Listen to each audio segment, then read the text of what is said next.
Bem, começando nossa aula de hoje, vamos falar sobre a parte referente ao estudo dos gases, certo?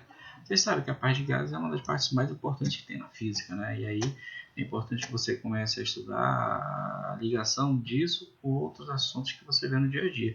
Um dos exemplos importantes nessa parte dos gases é a questão da respiração, né, e a fotossíntese nas plantas, correto? A combustão também, a queima, né, dos combustíveis, que só acontece na presença de oxigênio, as reações químicas envolvidas na digestão, né, porque na digestão também você tem formação de gases dentro do intestino. Resultado, você tem nessa situação dos gases uma importância grande do ponto de vista de outras matérias que você estuda, mas da biologia, da química, da fisiologia também, né? Isso é importante. Tudo isso são ligações que aparecem para que você possa, numa prova de Enem, conseguir responder questões de modo mais simples, tá bom? Outra coisa importante para vocês, claro, são dados históricos, né? Quem foram as pessoas que estudaram a parte dos gases e a importância deles, correto? Você tem, por exemplo, Lavoisier, Prost, Gay-Lussac, Avogadro, né? Essas pessoas são pessoas que começaram a estudar toda a parte referente a gases e implementaram dentro dela um estudo bastante consolidado, correto? O princípio de conservação de massa de Lavoisier, né, as proporções que foram definidas por Prost, né, a proporção volumétrica, o próprio número do Avogadro, né, que vocês estudaram muito em química, na parte de número de partículas. Então, é importante você ter na cabeça que essas pessoas ajudaram a você entender o que aparece hoje, tá certo? Claro que tem mais coisas que a gente vai precisar lembrar, basicamente as propriedades de um gás. Quando você fala em gás, o que você vai ter que lembrar? Que eles possuem massa, que nesse caso o volume dos gases ele varia com a pressão, né? Que os gases ocupam toda a extensão do recipiente onde eles forem colocados. Lembra que o gás não tem forma definida, o gás não tem volume definido. Quem define a forma e o volume do gás é o recipiente, correto? E também o volume do gás varia com a temperatura. Duas coisas importantes: o volume do gás que varia com a pressão e que varia com a temperatura. Lembrem isso, tá certo? Vamos ver depois como isso vai representar. Outra coisa interessante nessa parte referente à pressão, correto? É você associar também isso à questão da altitude e do fato do ar ficar cada vez mais rarefeito. Lembra? A pressão do gás varia com a altitude. À medida que você vai subindo, a pressão vai diminuindo. Só que isso vai estar associado a quem? A quantidade de gases também, a quantidade de moléculas que você tem nessa região. Vai subindo, a atmosfera vai ficando rarefeita, a concentração de gás vai diminuindo e a pressão também vai diminuindo. Lembre isso. São situações interessantes que você tem que ver na parte de gases, certo? Outra coisa importante é o que a gente chama em física de variáveis de estado. As variáveis de estado são os termos que definem um gás, correto? Quem foi que propôs isso? Lord Kelvin, foi William Thomson, tá bom? E quais são essas variáveis? Você pode começar, né? A quantidade de matéria, volume, pressão e temperatura, tá certo? O que define um gás está associado especificamente a isso: quantidade de matéria, que tem a ver com o número de mols, volume, pressão e temperatura. O volume está associado a quem? Ao recipiente. Lembra que o volume do gás é dado pelo recipiente, tá bom? Você tem que lembrar que o volume tem unidades, litro, mililitro, centímetro cúbico, metro cúbico, etc. E tem que lembrar a relação entre eles, né? O litro equivale a 10 à terceira ml, né? Um metro cúbico da terceira decímetro cúbico e assim por diante, tá bom? Memorizem isso: um metro cúbico 10 à terceira litro, um litro equivale a 1 decímetro cúbico. É importante que vocês saibam as transformações, sim, para não errar na hora da prova, tá bom? Isso para o volume. O volume depende do recipiente, correto? Só que tu sabe que o volume pode ser calculado. Eu coloquei para vocês aqui algumas figuras geométricas e a forma de calcular o volume. Tá bom? Memoriza isso. Tem os prismas, tem um cilindro, tem um cone, isso é importante. A esfera que usamos muito, paralelepípedo, um cubo, a pirâmide. Então memorize esses elementos para que quando vocês forem fazer qualquer questão referente a gases, se tiver que calcular o volume, você já sabe a equação de qual é salteado. Tudo bem? Lembrem isso. O principal é a esfera, 4/3 de PR ao cubo. Tá bom? Lembrem isso. Tá bom? Outra coisa importante dentro dessa parte das variáveis de estado é a pressão. O que é pressão? Pressão nada mais é que toda a força aplicada sobre uma área. Mas no caso dos gases, a pressão está associada ao número de choques que existem entre as partículas do gás e as paredes do recipiente. Lembre isso. Quando você fala em gás, é importante lembrar que a pressão vai estar associada à colisão. A força que cada molécula cria sobre outra no momento da colisão. A força que cada molécula cria sobre a outra no momento em que elas colidem contra as paredes do recipiente. Isso é importante não esquecer, tá bom? De um modo geral, pressão é força sobre área, tudo bem? A pressão no sistema internacional é dada pelo Pascal, Newton por metro quadrado, força em Newton, área em metro quadrado, e tem algumas unidades importantes, por exemplo, a atmosfera, correto? Corresponde à pressão atmosférica ao nível do mar. O nível do mar, que nesse caso é uma atmosfera que é considerada, né, equivale a 10 a quinta Pascal. Tem 1 milímetro de mercúrio, né? Essa unidade de milímetro de mercúrio foi proposta por Torricelli. E aí o que Torricelli fez? Na experiência dele, ele pegou um recipiente, colocou, encheu com mercúrio e virou de cabeça para baixo dentro de uma tigela. Aí o que aconteceu? À medida que o tempo foi passando, claro, o mercúrio do recipiente foi saindo, né? Do cilindro foi saindo, se depositando aqui no recipiente, correto? Chegou um determinado momento que ele parou de sair. E quando ele parou de sair por quê? Porque a pressão dentro e fora são iguais. E aí o que ele pensou? Que se a pressão dentro e fora são iguais, se aqui fora a pressão atmosférica, aqui dentro o valor vai ser o mesmo. E quando ele foi medir essa altura da coluna que tinha ficado, qual foi o valor que ele encontrou? 760 milímetros ou 76 centímetros. A partir daí, ele relacionou essa pressão associada à coluna de mercúrio com a pressão atmosférica. O que ele concluiu? Que para essa coluna de mercúrio, 76 centímetros de mercúrio, você tinha um peso de líquido associado à pressão atmosférica. Ou seja, devido ao peso dessa coluna, você tinha uma pressão, e essa pressão era igual à pressão atmosférica. A relação que ele obteve foi essa: uma atmosfera equivale a 760 milímetros de mercúrio, que equivale também ao que chamamos de Torricelli, né? Uma outra unidade importante, Torricelli, que é o Tor, que equivale a 1 milímetro de mercúrio. Tá? Isso é importante você lembrar, são relações que aparecem e vocês vão precisar lembrar, tá bom? Outra é a temperatura. Temperatura, médio, grau de agitação das moléculas. Só que em gases nós só usamos temperaturas em que escala? Kelvin. Aí tem que saber transformar de Kelvin para Celsius, que é o principal, né? Toda temperatura Kelvin é a temperatura Celsius mais 273. Assim como toda variação de temperatura Kelvin é igual à variação de temperatura da escala Celsius. Tá bom? É aquela situação, né? Quando você aquece as moléculas de um gás, elas ficam mais rápidas. Ficando mais rápidas, você tem um aumento da energia cinética do gás, que daí mais tarde você vai ver que vai estar associado à energia interna do mesmo.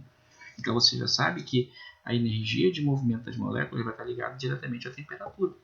Tá bom? Lembre isso. Tá? Outra coisa importante é a quantidade de matéria. A quantidade de matéria tem a ver com a massa, claro. Só que para um gás ninguém fala em massa especificamente. Né? A gente trabalha com mol. Né? Mol é a quantidade de matéria existente em um sistema que tem partículas elementares, que foi dado como referência o átomo de carbono 12. Então eles consideraram as moléculas existentes em 12 gramas de carbono 12.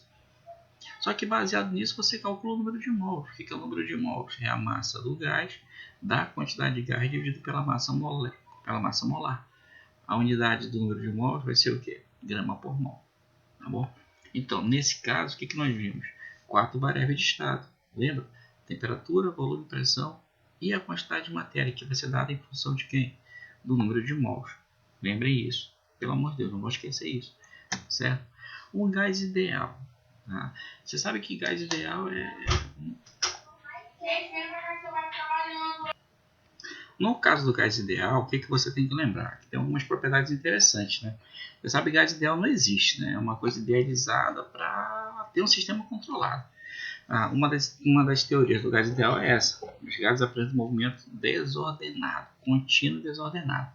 Esse movimento desordenado tem nome, não sei se vocês lembram, movimento de Brown, movimento browniano. Beleza? Outra coisa importante é que as partículas elas só interagem no momento da colisão. Em um sistema de gás ideal, uma molécula não enxerga a outra. Uma está aqui, outra está aqui, elas só vão se enxergar, saber que outra existe no momento que elas colidem. É como se você tivesse um monte de cegos dentro de um salão. Imagina, a pessoa cega, surda e muda. Tá? Uma só vai saber que tem outra no momento que uma tocar na outra. Então está andando e opa, tem outra aqui, cuidado. Beleza? Outra coisa importante é a colisão. Né? Se as moléculas vão colidir, vai gerar pressão, né? Para cada colisão gera uma pressão. Só que essas colisões devem ser perfeitamente elásticas. E outra coisa, não há perda de energia cinética durante as colisões, tá? Aí você fica pensando, isso existe? Não existe. Na realidade, não existe gás ideal. Se você for estudar a fundo, você vai ter mais variáveis, basicamente essas colisões, né? A questão da interação, que não são levadas em consideração quando você está no ensino médio. Mas relaxa, quando vocês forem fazer a faculdade de Física ou Química, vocês vão aprender essas coisas todas, tá bom? Lembra dessa hipótese do gás ideal, tá certo? Tudo bem? Essa é outra coisa que você vai ter que lembrar. Outra coisa é assim, onde você encontra os gases ideais, né? Como eu falei, eles não existem na natureza, tá bom? E aí é que está a questão, né? Se você quer estudar realmente um gás, o que você faz? Baixa a temperatura, eleva a temperatura e baixa a pressão. Basicamente seria isso, né? Quando você fizer isso, você tem uma semelhança de um gás real com um gás ideal. Os gases na sua natureza são reais. Os ideais são colocados para que você no estudo não tenha tantas variáveis, entenda isso, tá bom? Beleza? Lembre isso, não existe gás ideal, tá? Você controla para que não tenha variáveis que deem trabalho na hora do cálculo. Eu estou falando de ensino médio, ensino superior já é completamente diferente, tá bom? Beleza? Agora, claro, né, quando você começa a estudar a parte referente a gás, é importante você lembrar das equações. Quais são as equações que você usa quando você estuda a parte de gases? A primeira, que todo mundo já estudou, é a equação de Clapeyron, correto? Clapeyron foi uma das pessoas que começou a fazer análise de gases, e um detalhe interessante, né? Ela propôs uma teoria que relaciona as variáveis de estado. O que Clapeyron observou é que em qualquer relação de gases, para qualquer gás, isso é interessante, a relação pressão, volume e temperatura sempre dá um valor constante. Correto? Claro, desde que você considerasse a massa fixa, né? Isso é importante não esquecer, tá bom? E aí está a questão, né? A partir do momento que ele observou que a relação pressão, volume e temperatura era constante, ele foi atrás para saber o que era essa constante. E o que ele observou? Que dentro dessa constante havia o número de mols, que, como está associado à massa, era constante, fixa, né? Só que havia um pequeno resquício, um pequeno valor que era recorrente. E esse valor recorrente aparecia em todos os gases que ele estudava. Ele chamou esse termo de R, segundo ele, constante universal dos gases, porque era o mesmo valor que aparecia quando ele ia estudar todos os gases, qualquer gás que ele pegasse e ia estudar, aparecia sempre relação pressão-volume, número de mols e um termozinho que sempre aparecia. Ele chamou esse termo de R, e esse R, como aparecia para todos os gases, ele chamou de constante universal dos gases. Tá certo? N é o número de mols, massa do gás dividido pela massa molar, e esse R ele achou o valor. Qual foi o valor que ele achou?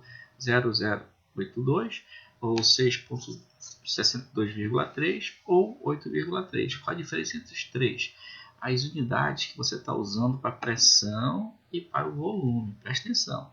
0,082, pressão atm, volume em litro. Aqui, 62,3, pressão em milímetros de mercúrio, volume em litro. E aqui, que é 8,3, está joule aqui, né? E o joule aparece quando você tem pressão em newton por metro quadrado. Tá certo? Isso é importante que você não esqueça. A pressão em newton por metro quadrado, não esquece isso aqui, tá bom? Newton metro quadrado e o volume expresso em metro cúbico. Tá? Se você tiver essas duas unidades para a pressão e para o valor que você vai ter para o R vai ser esse daqui. Observe que mol por Kelvin, mol por Kelvin, mol por Kelvin é o termo constante, não é? Mol está associado ao número de mols e Kelvin é a temperatura que sempre expressa em Kelvin. O que varia são as unidades de pressão e volume. E para isso você vai ter valores associados a cada um deles. Tem que memorizar? Não, porque nas provas de vestibular eles vão dar para vocês, tá bom? Isso é importante não esquecer, tá bom? Memoriza PV e ONRT, equação de Clapeyron. A partir dela, você pode tirar outras equações, né? Você pode tirar a equação da pressão, a que chama de pressão molar, tá bom? Pressão vezes a massa molar, tá certo? Você isola da equação de Clapeyron, tá certo? Você pode escrever essa pressão molar em função da densidade, né? Que é massa sobre volume. E a densidade do gás também você pode escrever em função dos termos de gases, ó. Pressão, massa molar, R sobre temperatura, vezes temperatura, tá bom? Isso, claro, né? Se você quiser calcular, vamos pegar aqui a massa molar do gás também. Né? Então são termos que podem aparecer e você vai ter que saber trabalhar. Da equação de Euler-Perot dá para tirar a densidade do gás, dá para tirar a massa molar do gás, dá para calcular a pressão molar, o que você quiser. Tá bom? Isso é importante. Outra equação importante é a transformação gasosa. Tá? A equação de Euler-Perot é interessante porque você estuda o gás em um estado apenas. Aqui, eu vou botar aqui. Quando você fala da equação de Euler-Perot, você está pegando o gás em um estado. O gás com uma pressão, um volume e uma temperatura. Um único estado. Tá? Uma pressão, volume e uma temperatura. Só que esses valores podem mudar. A pressão pode mudar, o volume pode mudar, a temperatura pode mudar, certo? E quando isso acontece, você diz que o gás sofreu uma transformação gasosa. Lembre isso, tá bom? Aí é que está a questão. Quando você faz a transformação gasosa, você tem duas situações de análise. A primeira, se o número de mols for constante. A segunda, se o número de mols for variável. Tá bom? Só que tem um detalhe, né? Para você fazer a construção da equação para a transformação gasosa, você tem que começar observando a equação de Euler-Perot. PV igual a nRT. Na equação de Euler-Perot, você deixa tudo que varia de um lado e o que é constante do outro. O que varia? Pressão, volume e temperatura. O que é constante? Número de mols e R. Só que são dois estados. Então você vai ter P1V1 sobre T1, NR, P2V2 sobre T2 e NR. Só que nos dois estados, NR compreende o mesmo valor. É um termo constante. Se esse lado direito é constante, o lado esquerdo também será o mesmo valor constante. Então, por isso, fazendo essa análise, esse lado esquerdo das duas equações tem o mesmo termo, NR. Então, você pode igualar. E aí você vai... Então, nesse caso, como as duas equações do lado direito têm os mesmos termos, elas são iguais. Se isso é verdade, o que você obtém? A dita equação geral da transformação gasosa. Se um gás sofrer transformação e nessa transformação os valores de pressão, volume e temperatura mudarem, você tem essa equação que representa essa transformação sofrida. Né? A equação geral diz que desde que o número de mols seja constante. Claro, né? Se o gás sofre uma transformação, a relação pressão, volume e temperatura se mantém constante. Não esquece isso.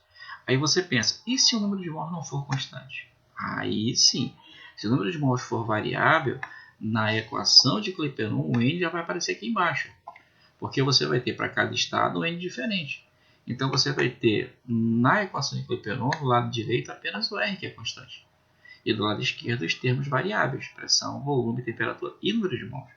Pressão, volume, temperatura e número de mols. E da mesma forma, as duas equações têm essa igualdade em R, não tem? Então você pode igualar o lado esquerdo de uma com o lado esquerdo da outra. E aí você vai ter uma equação que mostra para vocês que desde que o número de mols seja variável, você tem pressão, volume, temperatura e número de mols constante. Tá certo? Para uma transformação gasosa, onde o número de mols varia, a relação pressão, volume, temperatura e número de mols se mantém constante. Ó. O antes é exatamente igual ao depois. Só que tem um detalhe, lembra, a massa do gás ela pode ser calculada, lembra disso? A massa do gás é o número de mols multiplicado pela massa molar, certo? Se você pegar e fizer essa observação, o número de mols é a massa do gás dividido pela massa molar. Tá? Se você pegar e substituir o número de mols em cada termo, você vai ter uma outra equação de transformação gasosa agora com a massa do gás. Aí você pensa, por que isso, pessoal? Porque pensa, quando é que o número de mols varia? Quando a massa varia.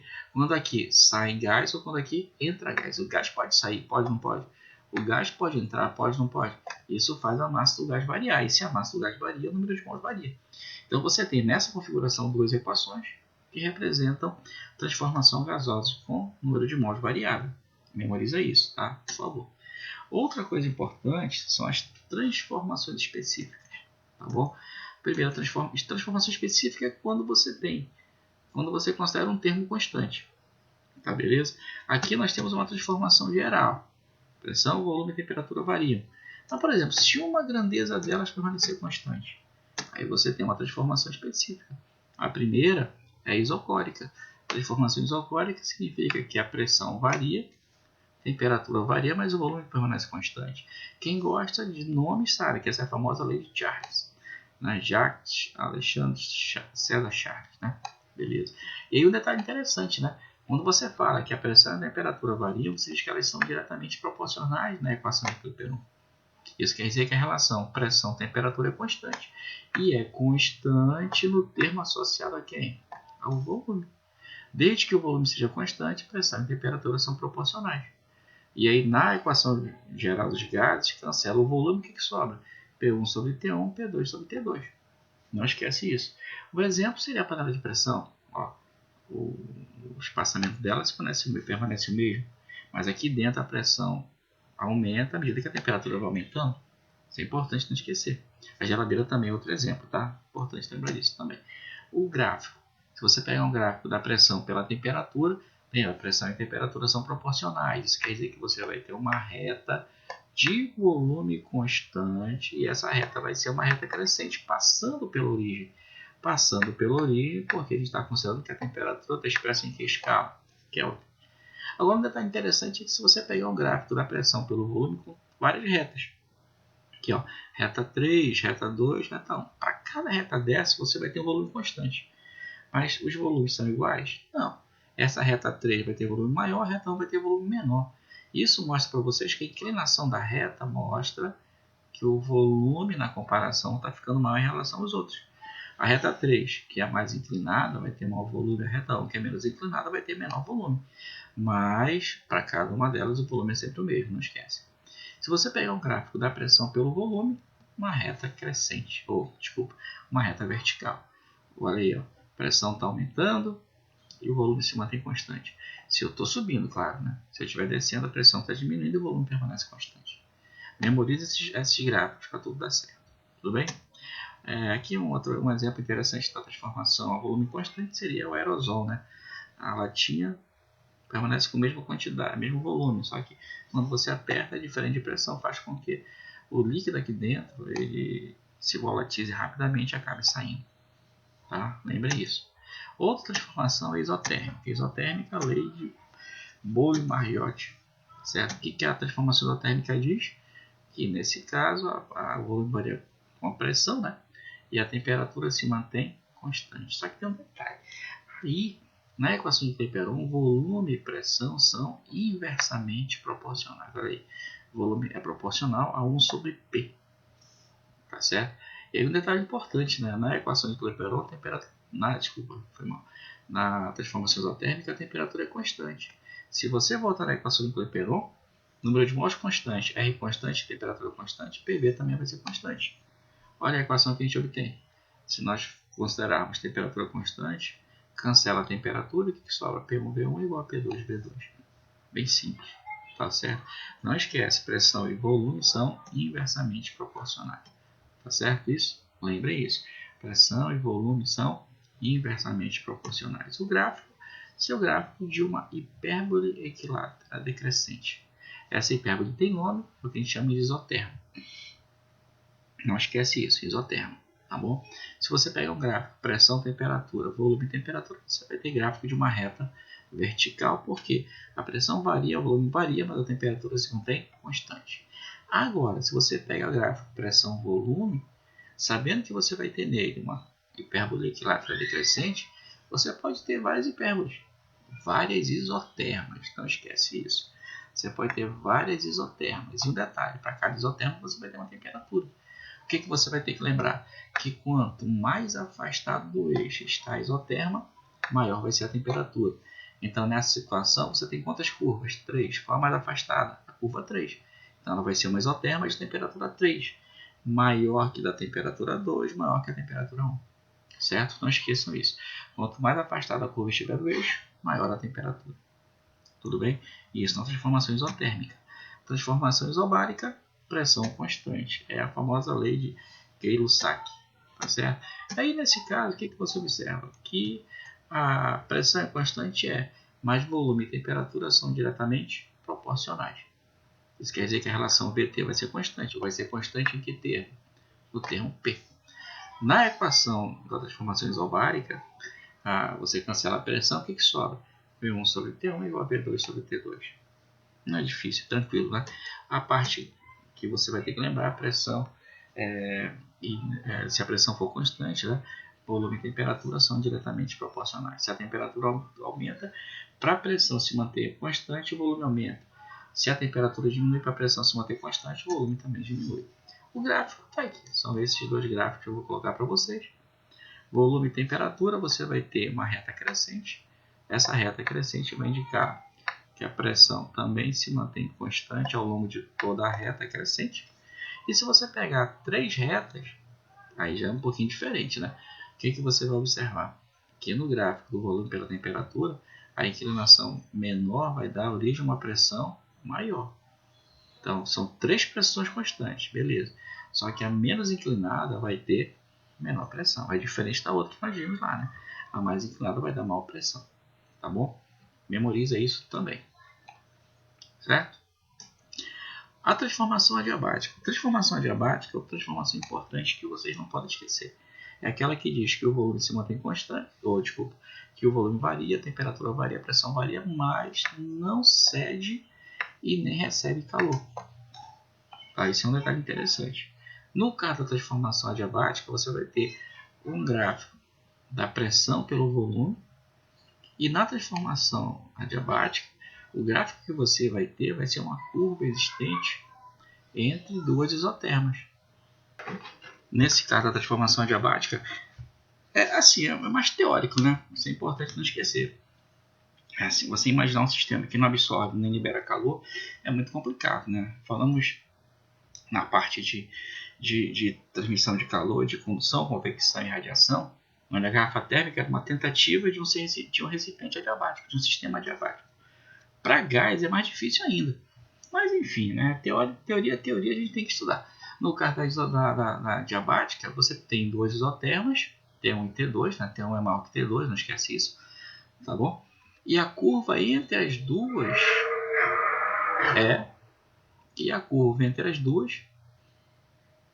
é uma transformação adiabática, tá certo? Toda transformação adiabática é dada por uma relação onde pressão varia, volume varia, temperatura varia, mas não absorve nem libera calor. Tá bom? Vamos falar melhor sobre isso quando formos estudar a parte de termodinâmica, tá bom? Tranquilo? Continuando aqui. As equações da transformação adiabática, nós vamos construir a equação em termodinâmica, tá bom? Por enquanto, vocês vão ter que saber quais são as equações, são basicamente duas. P1 V1 elevado a gama, P2 V2 elevado a gama, T1 vezes V1 elevado a gama menos 1, T2 V2 gama menos 1. Esse gama é o coeficiente Poisson, tá certo? Ninguém vai precisar disso agora. Isso é importante não esquecer. Em termodinâmica você vai precisar, mas agora não. Tá bom? Fica aí apenas a observação da teoria. Lembra, transformação adiabática. Toda transformação de pressão, volume e temperatura variam, mas não absorve nem libera calor. Calor, nesse caso aqui, você pode até escrever aqui, né? O calor, nesse caso aqui, vai ser igual a zero. Tá bom? Não esquece isso, por favor. As equações são essas. Memoriza também. Professor, esse coeficiente Poisson, ele está associado a duas grandezas interessantes, que são calor molar a pressão constante e calor molar a volume constante. Mas isso só depois em termodinâmica. Tá bom? Quem já souber, beleza. Quem não souber, espera que a gente vai na próxima aula discorrer sobre isso. Tá certo? E para encerrar a parte referente à mistura de gases. Mistura de gases é você pegar 2 gases, 3 gases, 4 gases e juntar em um recipiente. Um detalhe importante, você vai juntar gás, você não vai criar um novo gás. Tá certo? Por exemplo, tem gás A e B, vermelho e preto. Quando você juntar, você vai ter os dois juntos. Gás vermelho e gás preto. Aqui, NO2 e o ar, que é formado por N2 e assim por diante. Quando você pegar, abrir a válvula aqui, tá. Do lado esquerdo tem NO2, do lado direito tem o ar. Se você pegar e abrir a válvula, você vai ter gás da direita passando para a esquerda e da esquerda passando para a direita. Correto? Você vai criar um novo gás? Não, você vai deixar as moléculas juntas. Não há fusão, entenda. Não haverá fusão de gases. O que haverá são as moléculas juntas, tá certo? Formando novos valores de pressão, volume e temperatura. Olha esse caso. Tem um gás A, pressão, volume e temperatura. Aqui tem que lembrar que tem número de mols também, tá? Não esquece isso. Gás B tem pressão, volume e temperatura. Também tem número de mols MB. Quando você juntar os dois, você vai ter as duas moléculas juntas, com uma nova pressão da mistura, volume da mistura e temperatura da mistura. E você vai ter o número de mols da mistura, que vai ser a soma, nesse caso, dos dois, do primeiro gás com o segundo gás. É como se você calculasse a massa total, tá bom? Qual vai ser a massa total da mistura? A massa do primeiro somado com a massa do segundo, certo? Tá aqui, ó, número de mols da mistura, número da primeira mais o número de mols da segunda. Só que o número de mols, se tu pegar a equação de Clipper, é PV sobre RT. Tu vai em cada número de mols desse substitui. Não esquece que o M está associado à mistura, tá bom?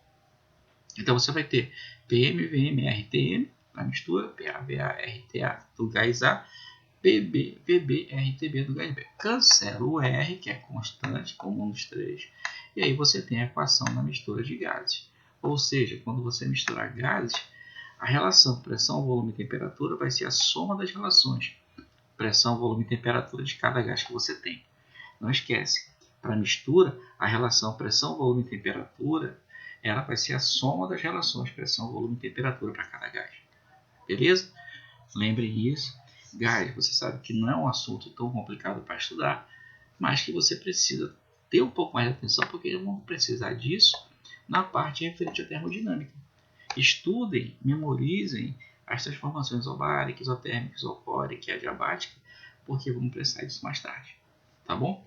Certo? Resolva as questões. Qualquer dúvida, entre em contato conosco.